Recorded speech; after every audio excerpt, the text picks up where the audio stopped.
Buenas tardes, bienvenidos de nuevo a Negocios Televisión, bienvenidos a este espacio informativo mirando a todas las últimas horas pendientes de la respuesta de Rusia a esta contrapropuesta de Europa, este plan de 28 puntos que ahora parece que se va a quedar en 19. Enseguida les contamos las últimas horas en este sentido, miramos a las declaraciones de los líderes europeos, miramos también a los últimos mensajes de Donald Trump en un momento de máxima tensión en Venezuela con bombarderos B-52 que han realizado simulacros nocturnos con el Comando Sur de Estados Unidos, que ha pedido que paralicen los permisos para el próximo día de Acción de Gracias, un momento de máxima tensión contra Nicolás Maduro y un momento también de muchas últimas horas en torno al 3 Yedlas, con el foco puesto sobre todo en estas señales que han detectado que podrían indicar un impacto en Júpiter. Enseguida vamos a mirar estas cuestiones, pero vamos a empezar con las últimas horas. Vamos a empezar mirando a Donald Trump. El presidente de Estados Unidos advertía que no se puede creer por ahora en ningún progreso en las conversaciones de paz sobre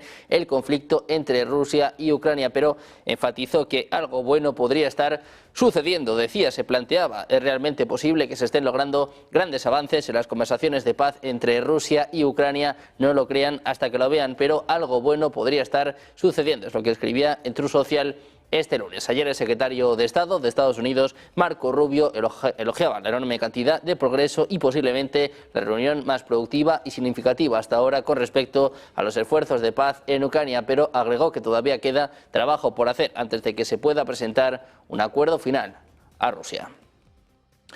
Precisamente miramos respuestas por parte de Rusia. El asesor presidencial Yuri Usakov ha comunicado que rechaza las modificaciones introducidas por los países europeos al plan de paz para Ucrania presentado por Estados Unidos. Decía, en lo que se refiere a los planes que circulan por ahí, esta mañana tuvimos conocimiento del plan europeo que a primera vista es absolutamente no constructivo. No nos conviene, es lo que apuntaba Yuri Usakov a los medios locales. Así responde Rusia a los cambios de Europa.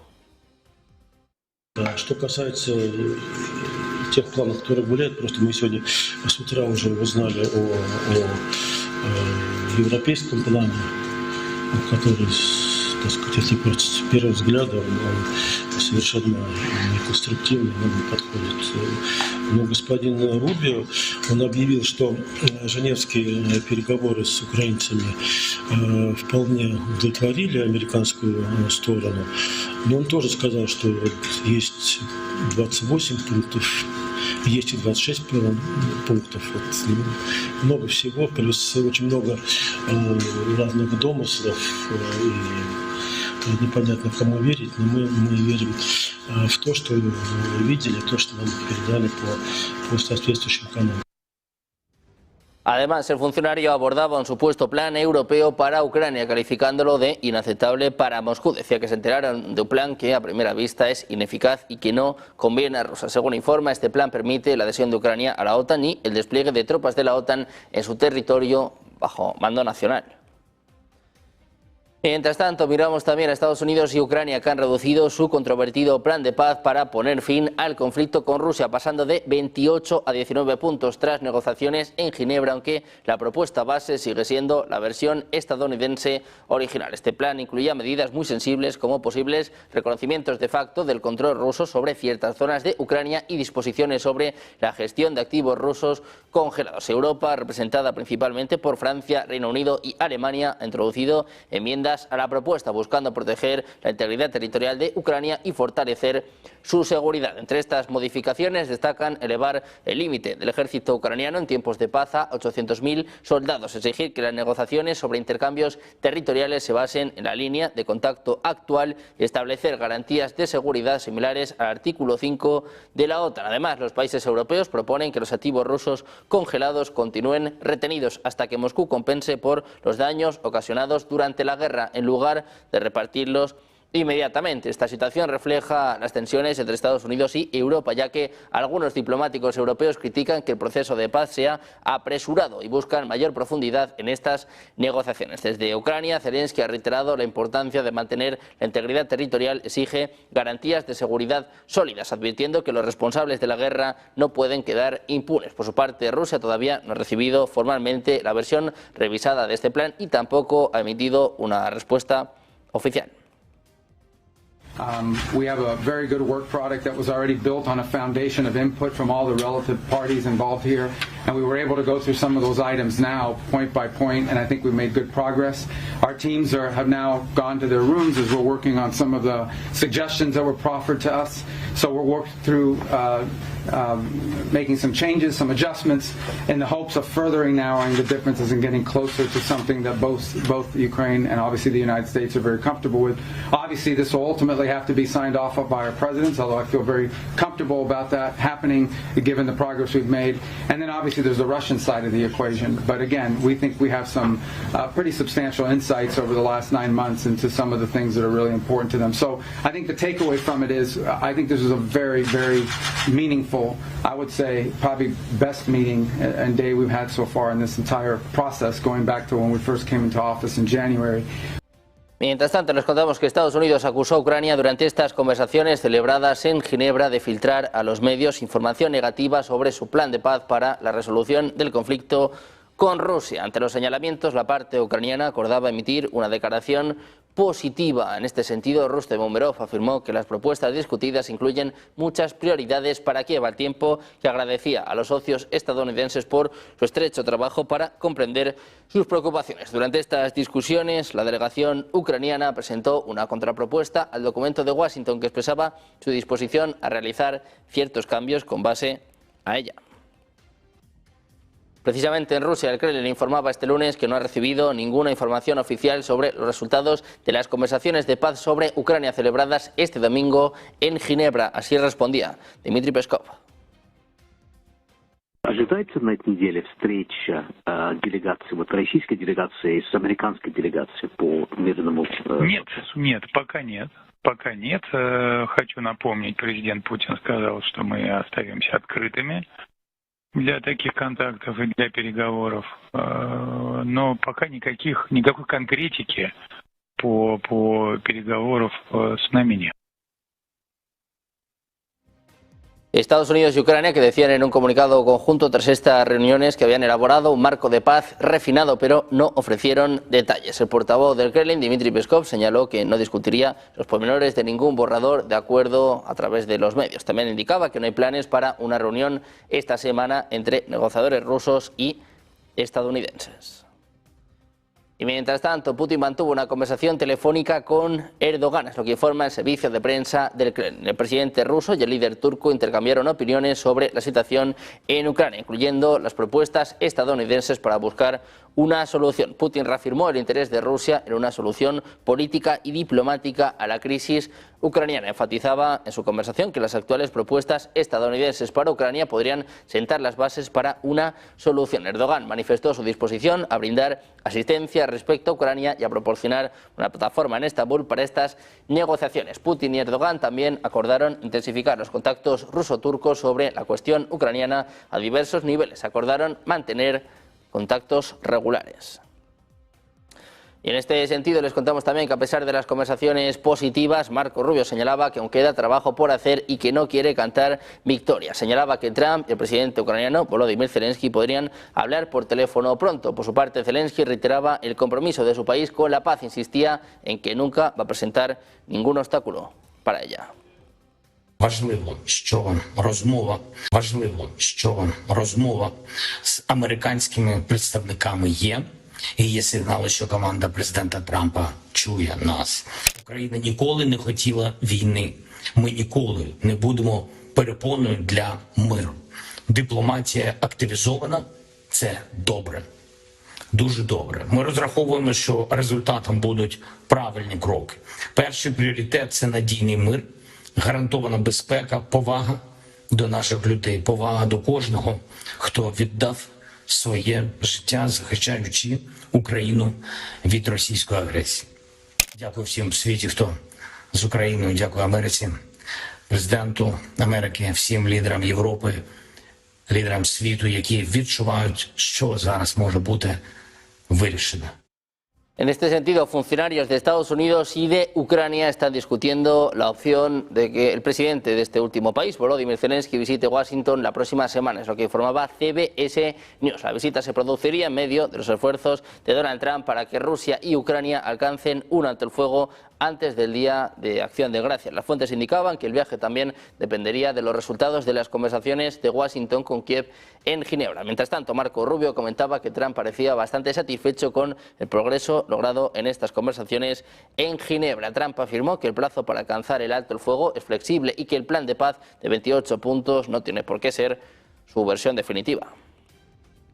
En este sentido, les contamos otro escándalo de corrupción en las adquisiciones de defensa de Ucrania. La empresa checa Reactive Drone está siendo investigada por vender drones chinos a Ucrania con sobreprecios desorbitados hasta 20 veces superiores al precio de compra. Según detectives checos, la firma compró drones por 36 millones de coronas checas, pero facturó al ejército ucraniano 692 millones. Los investigadores afirman que la mayor parte de este dinero se transfirió posteriormente a cuentas bancarias chinas en lugar de tributar.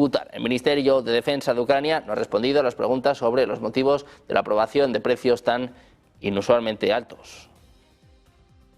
Miramos también a Europa y es que les contamos que Estados Unidos podría cesar su asistencia a Ucrania si surgen dificultades en el proceso de negociación del acuerdo de paz. Es lo que reportaba este lunes Financial Times citando funcionarios europeos. De acuerdo con el artículo, el paso que podría producirse por la frustración de Donald Trump dejaría a Volodymyr Zelensky y a su país expuestos. Dice Europa que es un escenario en el que obviamente se están preparando. La semana pasada se reportó que Ucrania se enfrenta a una gran presión por parte de Washington para que acepte el acuerdo de paz con Rusia que diseña la Casa Blanca. De hecho, la agencia Reuters anunciaba que Estados Unidos utiliza mecanismos para ejercer mayor presión, incluida la amenaza de dejar de proporcionar inteligencia y armas a Kiev. La Casa Blanca quiere que Ucrania firme el marco del acuerdo antes de este jueves 27 de noviembre.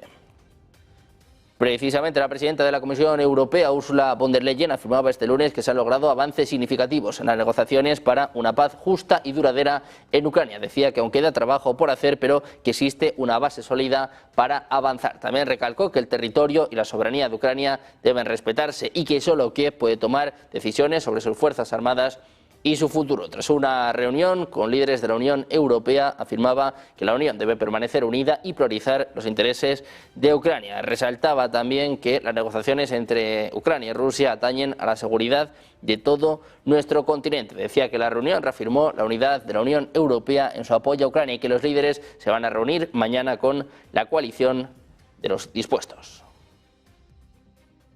También en Europa miramos a Francia, casi 30 años después de que el entonces presidente francés Jacques Chirac aboliera el servicio militar obligatorio en Francia. El actual mandatario Emmanuel Macron estudia reinstaurarlo, aunque esta vez voluntario, para reforzar la defensa del país ante la creciente amenaza rusa, es lo que desvelan varios medios locales. Macron tiene programada este jueves una visita a un regimiento cercano a Grenoble, en las estribaciones de los Alpes, donde se especula que pueda hacer oficial la creación de este nuevo servicio voluntario. Así lo apuntan fuentes gubernamentales a varios medios, que estiman que la idea de Macron es contar con un complemento para el ejército en caso de conflicto. La ministra delegada de Defensa, Alice Rouffaut, reconocía este domingo en la radio France Info que se está trabajando en la creación de ese servicio, aunque apuntó que todavía no hay decisiones concretas tomadas.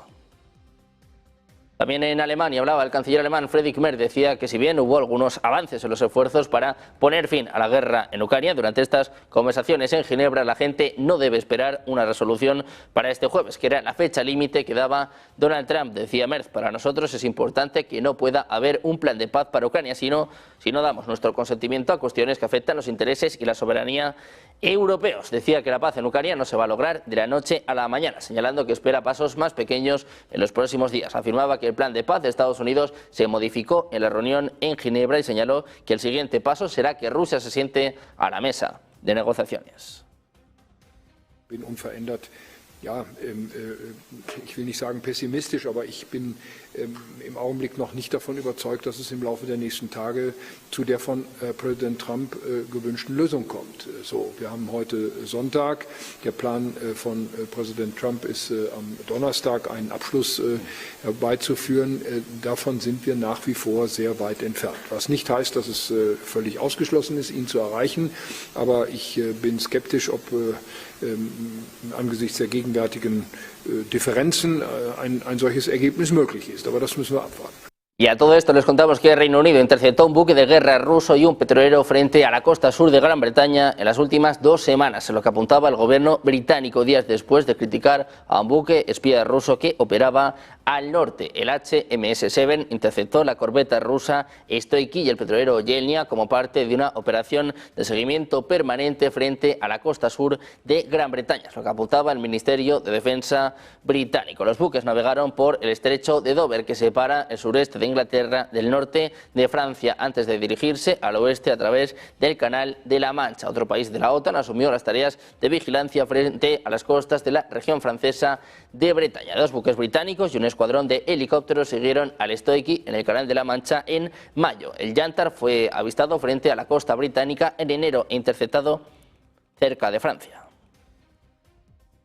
A ver, les contamos que este lunes han arrancado ejercicios navales de la OTAN en el sur de Finlandia, que involucran buques, equipos y aeronaves de 11 países aliados, en lo que informaba la Armada finlandesa, que encabeza las maniobras Freezing Winds 25. El simulacro, con participación de 20 buques de guerra y embarcaciones auxiliares, así como 5.000 militares, se llevará a cabo en el mar del archipiélago y el Golfo de Finlandia, que son parte del mar Báltico, hasta el 4 de diciembre. Además de Finlandia, participan tropas y buques de Bélgica, Dinamarca, Estonia, Francia, Alemania, Letonia, Lituania, Países Bajos, Polonia y Estados Unidos, así como el Grupo Permanente de Contramedidas de la OTAN contra las Minas 1. Las tareas de estas maniobras incluyen asegurar conexiones marítimas, infraestructuras críticas, la defensa y asaltos anfibios en el archipiélago y en la costa, y también operaciones conjuntas entre las fuerzas navales, es lo que apunta el comunicado.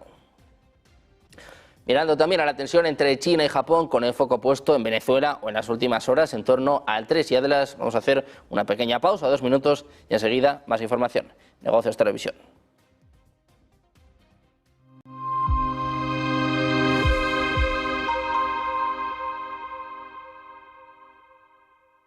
No te preocupes demasiado por la vida, que nadie sale vivo de ella. La primera causa hoy de muerte es la depresión, la tristeza. Más del 50% de la población tiene problemas mentales. ¿Pero qué estamos haciendo? Más del 80-90% de las preocupaciones de nuestra mente son cosas que no han pasado nunca ni pasarán. Hemos dejado de tocar, de abrazar. A un niño que no se le toca se muere. Entonces, todos buscamos amor. Sí, pero yo no voy por la calle y solo veo esta imagen. Por la calle, andando. El que diga que es positivo, miente. El 82% de la gente es pesimista. Porque tu mente está preparada para sobrevivir, no para vivir. Luego, lo primero que tienes que hacer en la vida es ser realistas con nosotros mismos. La primera característica de la gente que triunfa en la vida es el coeficiente de optimismo. ¿Qué hacemos con los jóvenes?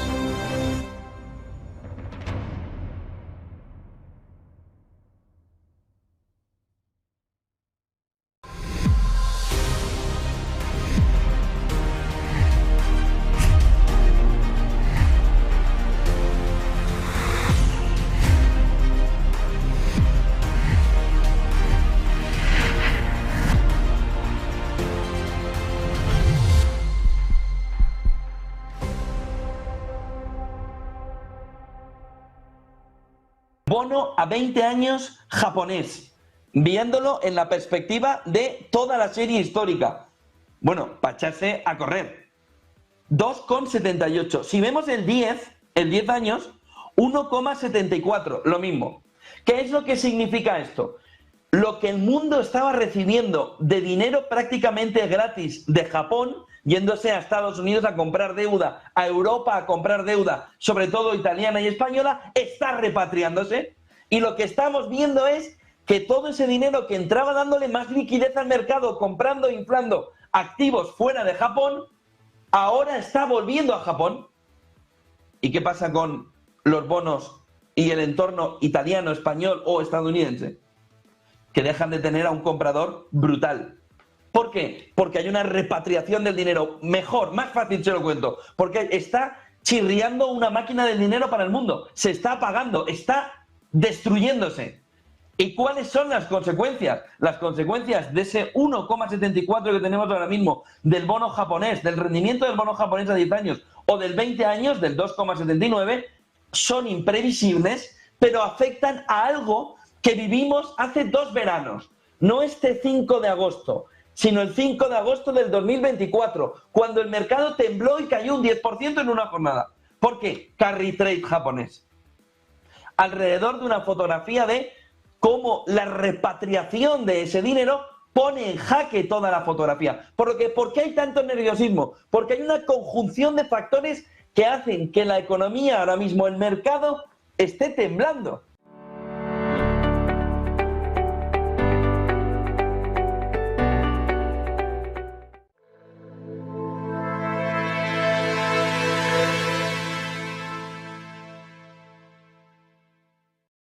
Seguimos en Negocios Televisión, seguimos atentos a las últimas horas con el foco puesto en China. Vamos a contarles que Pekín ha emitido una enérgica protesta después de que el ministro de Defensa japonés confirmara que Tokio colocará misiles de mediano alcance en la isla de Yonaguni, a solo 70 millas de Taiwán. El despliegue de armas defensivas por parte de Japón, decía, en las islas del suroeste cercanas a Taiwán de China es una acción deliberada que crea tensiones regionales y aviva la rivalidad militar, es lo que apuntaba el portavoz del Ministerio de Relaciones Exteriores en una conferencia este lunes. Decía que dadas las declaraciones erróneas del primer ministro Taichi sobre Taiwán, esta medida es extremadamente peligrosa. Dice que los países vecinos y el mundo deberían estar en alerta máxima. Todo esto después de que Japón se prepare para desplegar misiles tierra-aire de mediano alcance en la isla de Yonaguni, ubicada a unos 110 kilómetros de Taiwán. El ministro de Defensa, Koizumi, enfatizaba que este despliegue busca reducir el peligro de ataques armados. Decía, este despliegue puede ayudar a reducir la opción de un ataque armado contra nuestro país. Esta medida forma parte de la expansión militar más amplia de Japón en respuesta a la creciente preocupación por la presencia militar china en la región. Koizumi estaba diciendo que este despliegue iba a intensificar las tensiones regionales. Califica de inexactas estas acusaciones.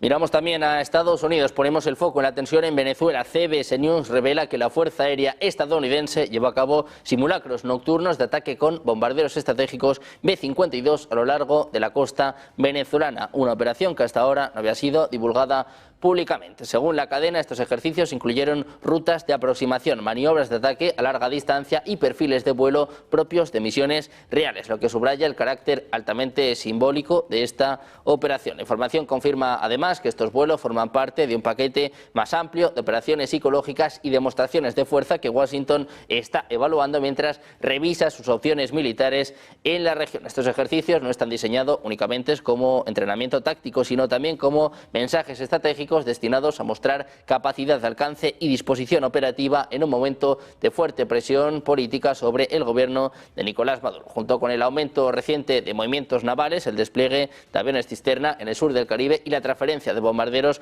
hacia el Comando Sur, esta revelación de CBS encaja en un patrón de escalada controlada por parte de Estados Unidos. Se trata de acciones calibradas que buscan dejar claro que Washington mantiene tanto la capacidad como la voluntad de intensificar su postura en Venezuela, incluso mientras explora vías diplomáticas y operaciones encubiertas en paralelo.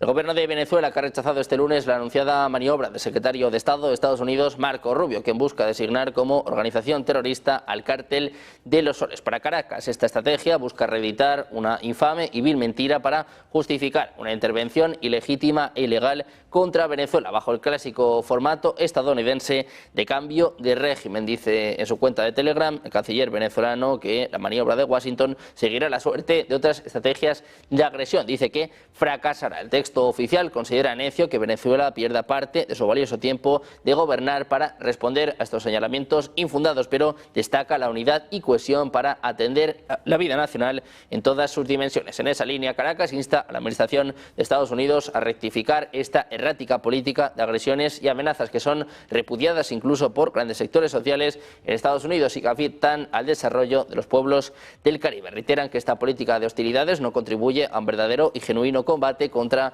el tráfico ilícito de drogas.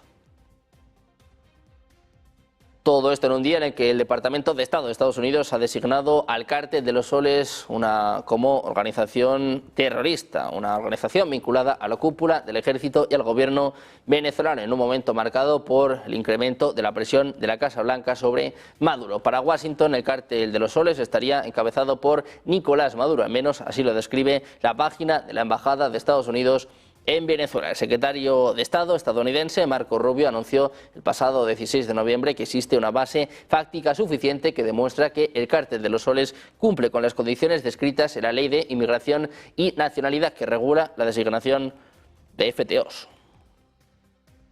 El Comando Sur de Estados Unidos ha decidido restringir los permisos para el personal militar durante las celebraciones de Thanksgiving y Navidad como medida preventiva ante la opción de bombardeos terrestres en un horizonte de 10 días a 2 semanas. Esta orden busca garantizar que las tropas se mantengan operativas y listas para responder a cualquier escalada en las zonas bajo su área de responsabilidad, que incluyen territorios estratégicos en América Latina y el Caribe, aunque las autoridades militares no han precisado las regiones exactas ni tampoco el tipo de amenaza específica. La medida refleja un aumento de la alerta de seguridad y la preocupación por posibles ataques o incidentes que puedan comprometer la estabilidad en la región. Se espera que los comandantes de cada unidad ajusten los permisos y la planificación logística según la situación de riesgo, priorizando la seguridad de su personal y la capacidad de respuesta inmediata ante cualquier eventualidad. Esta decisión llega en un contexto de creciente tensión geopolítica y demuestra la disposición del Comando Sur para mantener un control estricto sobre sus fuerzas, incluso durante fechas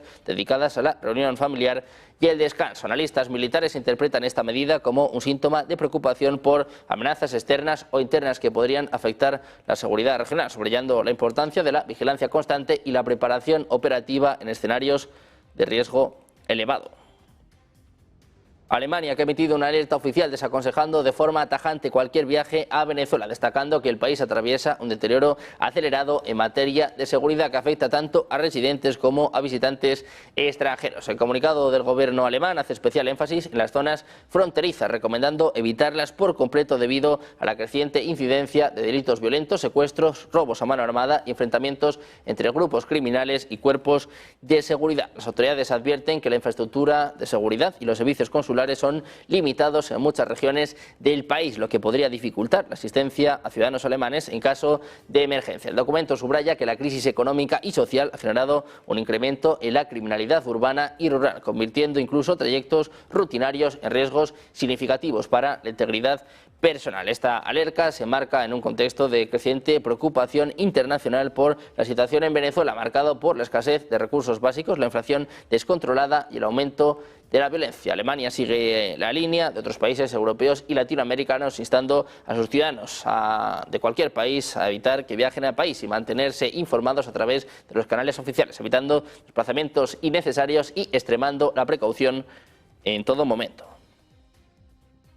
A todo esto les contamos que ningún vuelo con destino a Venezuela va a salir este lunes del aeropuerto de Madrid-Barajas después de la alerta emitida por la autoridad aérea estadounidense que instaba a extremar la precaución a sobrevolar el país suramericano y el sur del Mar Caribe. Entre las aerolíneas que han confirmado la suspensión de sus vuelos al país figura Iberia, así como la portuguesa TAP, la colombiana Avianca, la trinitense Caribbean, la brasileña Gol y la chilena LATAM. Air Europa, que también opera vuelos al país caribeño, ha procedido aún a la cancelación, ya que el primer vuelo previsto es para este martes. Un portavoz de la compañía ha explicado que están monitorizando la situación.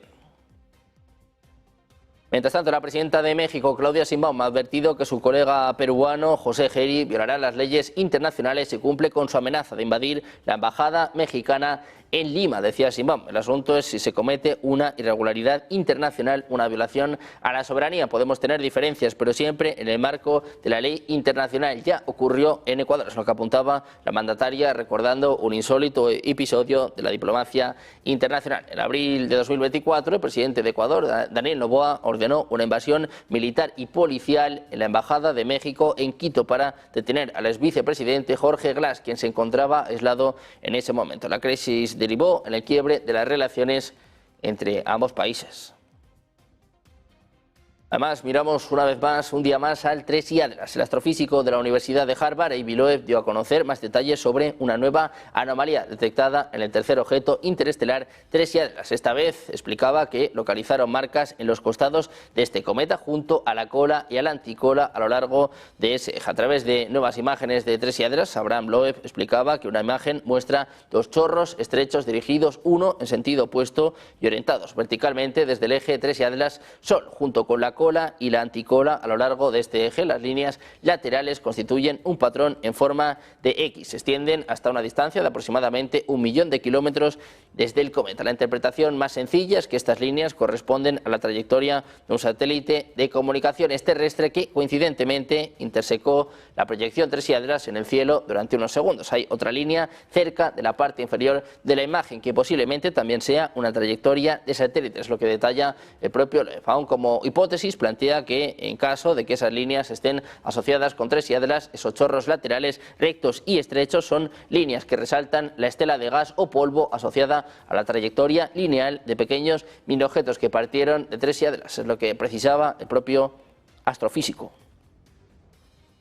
También les contamos que registros policiales y secuencias de vídeo recién publicados contradicen las explicaciones oficiales de una casi colisión entre un helicóptero de la policía de Reino Unido y objetos aéreos no identificados sobre una base aérea estadounidense el año pasado. Un encuentro que las autoridades habían descartado previamente como un avistamiento rutinario de un avión de combate. Según documentos que exponía el propio Daily Mail a través de la Ley de Libertad de Información de Gran Bretaña, el vuelo del 22 de noviembre de 2024 obligó a un helicóptero EC-135 de servicio aéreo de la Policía Nacional a tomar una acción evasiva de emergencia después de informar que 2 aeronaves se movían rápidamente y apuntaron y persiguieron a la aeronave sobre la RAF Lakenheath, una importante instalación militar estadounidense en Suffolk. Los pilotos describieron una caída pronunciada para evitar estrellarse, mientras los objetos igualaban su velocidad aproximadamente 190 metros por hora durante varios minutos antes de desaparecer de la vista. Nick Pope, quien investigó ovnis para el Ministerio de Defensa británico,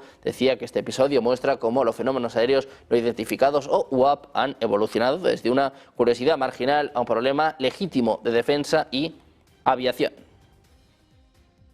También les contamos que una erupción del volcán Haile Gubi en el noroeste de Etiopía ha creado una densa columna de ceniza de 13,7 kilómetros de altura que se desplazó a Yemen y Omán este domingo. Es lo que apuntan autoridades y el Centro de Asesoramiento de Cenizas Volcánicas de Toulouse. Se trata de un acontecimiento notable porque el volcán no había registrado actividad en 10.000 años y se produjeron explosiones durante toda la tarde. Vídeos en las redes sociales muestran la imponente columna de ceniza vista desde la distancia. Muy atentos a las últimas horas, también con el foco puesto en este plan de paz de Estados Unidos. De 28 pasamos a 19 puntos. Han escuchado la respuesta de Rusia que rechaza estos cambios europeos. Hacemos una pequeña pausa, 2 minutos. Enseguida los expertos en Negocios Televisión.